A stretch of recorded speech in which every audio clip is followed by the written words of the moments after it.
চট্টগ্রামের যে বিভিন্ন ঝুঁকিপূর্ণ যে এলাকাগুলো রয়েছে বঙ্গোপসাগর ঘিরে সেখানে কিন্তু পরিদর্শনে এসেছেন জেলা প্রশাসক আবুল বাশার মোহাম্মদ ফখরুজ্জামান। তিনি কিছুক্ষণ আগে কিন্তু এই যে যে একটি জেলেপাড়া বঙ্গোপসাগর উপকূলে জেলেপাড়া কিছুক্ষণ আগে কিন্তু এখানে একেবারে ডুবে গিয়েছিল এবং আবার জোয়ার আসছে, কিছুক্ষণ পর আবার সেটি ডুবে যাবে। এখন এখানকার মানুষরা কিন্তু সেটি তদারকি করছেন এবং তদারকি দেখছেন এবং কিছুক্ষণ আগে কিন্তু জেলা প্রশাসক আবুল বাশার মোহাম্মদ ফখরুজ্জামান তিনি এই জেলেপাড়া যেখানে পানি উঠেছে এবং তাদের কি অবস্থা সেই বিষয়গুলো কিন্তু তারা পর্যবেক্ষণ করছেন এবং ঘুরে ঘুরে দেখছেন এবং জেলা প্রশাসনের ঊর্ধ্বতন কর্মকর্তারাও এসেছে। আপনাকে জানিয়ে রাখি জেলা প্রশাসনের পক্ষ থেকে চট্টগ্রামে যেই প্রায় 1034টির বেশি আশ্রয় কেন্দ্র খোলা হয়েছে এবং যেটি বলা হচ্ছে এবং মেডিকেল টিম 182 মতো মেডিকেল টিম রাখা হয়েছে। আপনাকে জানিয়ে রাখি এখানে যে জেলা প্রশাসনের ঊর্ধ্বতন কর্মকর্তারা এসেছেন এবং আমরা একটু আবুল বাশার মোহাম্মদ ফখরুজ্জামান তিনি কথা বলছেন, তার সাথে আমরা কথা বলার চেষ্টা করব। নারী, শিশু এবং যারা রয়েছেন তারা এখান থেকে সবাইকে ইভাকুয়েট করা হয়েছে। তো আমরা পার্শ্ববর্তী দক্ষিণ হালিশহর যে আশ্রয়কেন্দ্র রয়েছে, দক্ষিণ হালিশহর প্রাথমিক বিদ্যালয়, সেখানে আমরা আশ্রয়কেন্দ্র ওপেন করেছি এবং সেখানে আমাদের এই যে আকমল আলী ঘাটের যারা জেলেরা রয়েছেন তাদের পরিবারের সদস্যগণ সেখানে আশ্রয় গ্রহণ করছেন এবং অনেকে তাদের নিজেদের আত্মীয়ের বাড়িতে তারা আশ্রয় গ্রহণ করেছেন। আমরা সেখানে শুকনো খাবার এবং আমরা সেখানে খিচুড়ির ব্যবস্থা করেছি। এখানে আপনারা জানেন যে জেলেদের যেহেতু তাদের রুটি রুজির একটি বড় অংশ হচ্ছে নৌকা এবং জাল, এখান থেকে সবাই যেতে চায় না, তাদেরকে অনেক মোটিভেট করে অনেকভাবে কষ্ট করে আমাদের সাথে এখানে অনেকগুলো এনজিও কাজ করছে। আমাদের এখানে রেড ক্রিসেন্ট, তারপর হচ্ছে ভলান্টিয়াররা কাজ করছে, আমাদের এখানে সিটি কর্পোরেশনের কাউন্সিলর কাজ করছেন। তো সকলে মিলে আমরা বোঝানোর পর এখানে উল্লেখযোগ্য অংশ বলতে গেলে কিছু পুরুষ ছাড়া বাকি সবাইকে আমরা ইভাকুয়েট করতে পেরেছি। যারা পুরুষরা রয়েছেন তারা বেড়িবাঁধের এখানে অবস্থান করবেন এবং সেখানে তারা তাদের জাল এবং নৌকাগুলো পাহারা দেওয়ার জন্য খুবই অল্প কয়েকজন থাকবেন। আমরা এখানে নিরাপত্তার ব্যবস্থা করছি। আমাদের রোভার স্কাউট, বিএনসিসি, আমাদের ভলান্টিয়ার্স, সিবিপি ভলান্টিয়ার্স এবং আমাদের এনজিও প্রতিনিধি, আনসার, ভিডিপি সকলে মিলে আমরা এখানে তাদের এই জায়গাটি যেন তারা সুরক্ষিত থাকে সেই বিষয়ে আমরা ব্যবস্থা গ্রহণ করছি। আশঙ্কার ব্যাপার হচ্ছে আমাদের একটি, সেটি হচ্ছে আপনারা জানেন যে যদি আগামী দুদিন যেরকম পূর্বাভাস রয়েছে ভারী বর্ষণের, চট্টগ্রামে যেহেতু অনেকগুলো পাহাড় রয়েছে এবং সেখানে অতীতে পাহাড় ধস হয়েছে, আমরা ল্যান্ডস্লাইডের একটি আশঙ্কা রয়েছে। আমরা পাহাড় থেকে নামিয়ে আনার জন্য চেষ্টা করছি লোকজনকে। ইতিমধ্যে সার্বিক বিষয় যদি বলতেন কয়টা টিম মেডিকেল টিম গঠন করা হয়েছে এবং আপনাদের কতটা টিম কোন কোন জায়গায়? জি, 221টি মেডিকেল টিম গঠন করা হয়েছে। আশ্রয়কেন্দ্র 1146টি আশ্রয়কেন্দ্র ওপেন করা হয়েছে এবং সেখানে প্রায় 13,000-এরও বেশি জনসাধারণ আশ্রয়কেন্দ্রে তারা অবস্থান করছেন এই মুহূর্তে। এবং মহানগরের বিভিন্ন পাহাড়গুলি থেকে প্রায় 2,000-এর উপর আমাদের জনসাধারণকে আমরা সরিয়ে নিয়ে এসেছি। আমাদের রাতের বেলাও চলবে ইভাকুয়েশন। আমরা আশা করছি ঝুঁকিপূর্ণ জায়গায় যারা অবস্থান করছেন পাহাড়ে সকলকে আমরা নামিয়ে নিয়ে আসতে পারবো।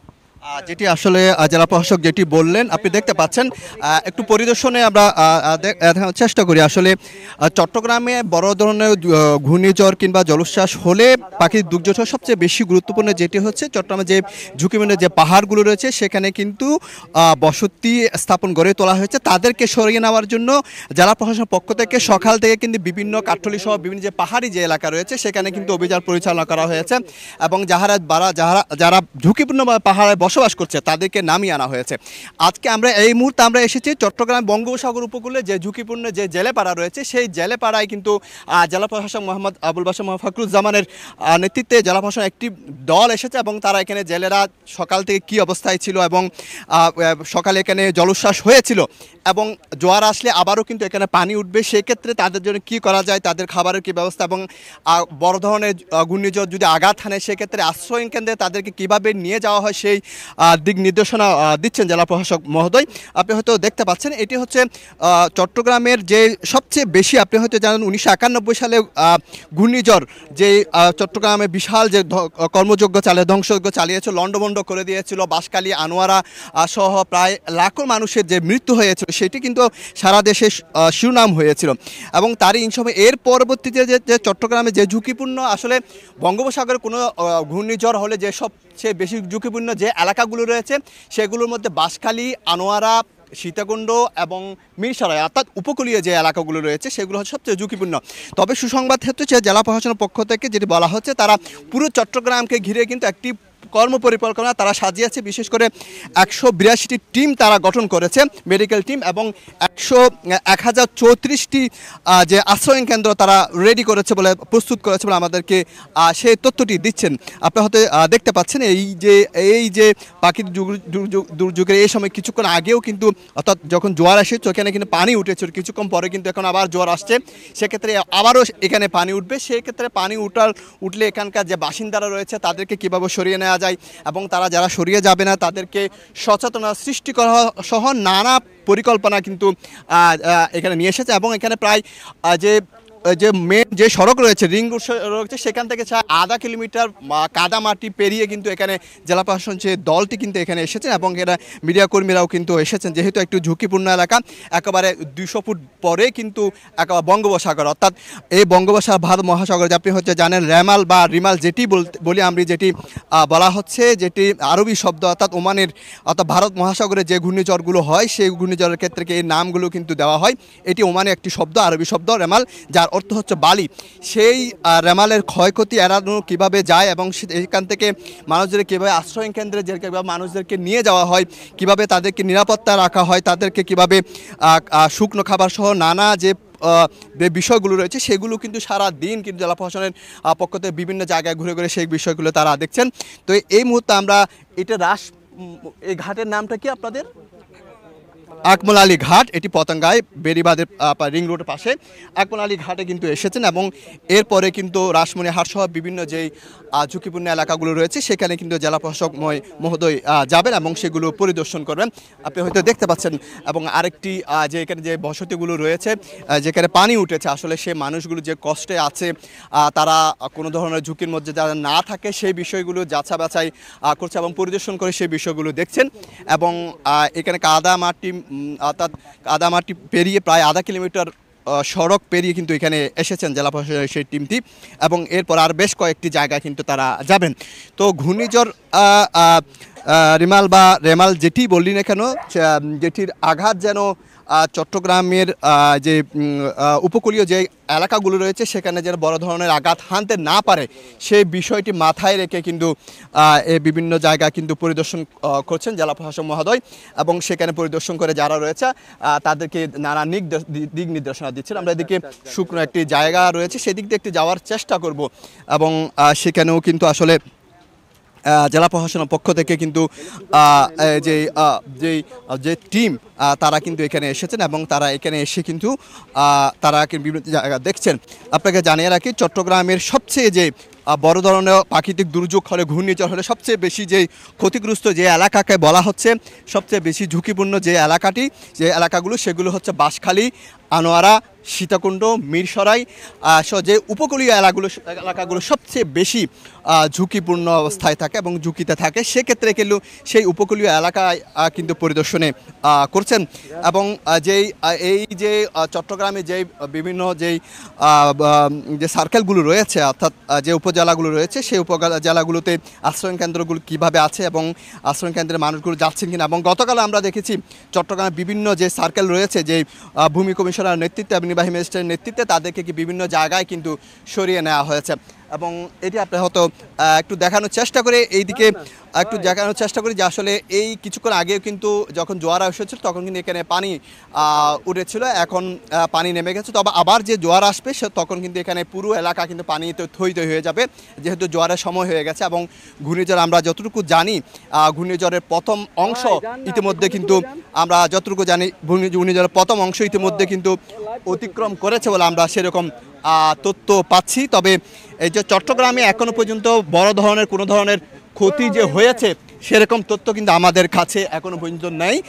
তো আপনারা দেখতে পাচ্ছেন আসলে জেলা প্রশাসনের নেতৃত্বে যে একটি টিম পেছনে একটি টিম কাজ করছে এবং তারা কিন্তু বিভিন্ন জায়গায় এসে কিন্তু পরিদর্শন করছে বিভিন্ন এলাকা এবং বিশেষ করে যে ঝুঁকিপূর্ণ যে এলাকাগুলো রয়েছে সেগুলো তারা পরিদর্শনে আসছেন এবং তাদেরকে সচেতন করছেন।